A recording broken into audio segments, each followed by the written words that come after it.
the influential sci-fi comic book finally makes its way to the big screen. Galactic law enforcers Valerian and Laureline are on the hunt for a rare and extremely valuable item, but they get tangled up in a conspiracy that involves the military and an alien race that was thought to be extinct. Valerian and the City of a Thousand Planets is one of the most vivid and engrossing visual experiences I've had at the theater in a long time, possibly since the underappreciated masterpiece, Speed Racer. That's not something worth dismissing as a secondary element to the film.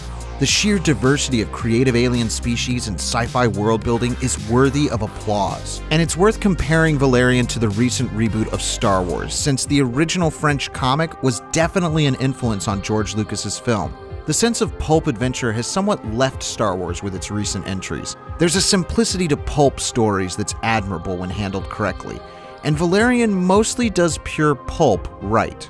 But simplicity is hard to get perfect, and Valerian has too many flaws that stem from its simple nature.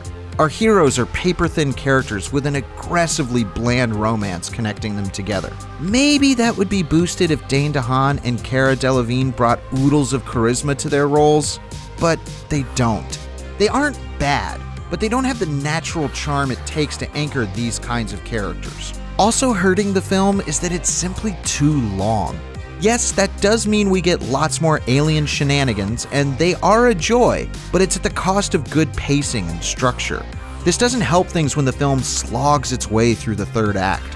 All the gonzo aliens and rainbow colors take a backseat to a very weak conclusion.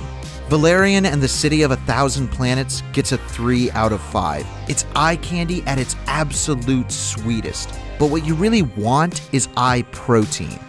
There's very little substance behind all the gorgeous polish.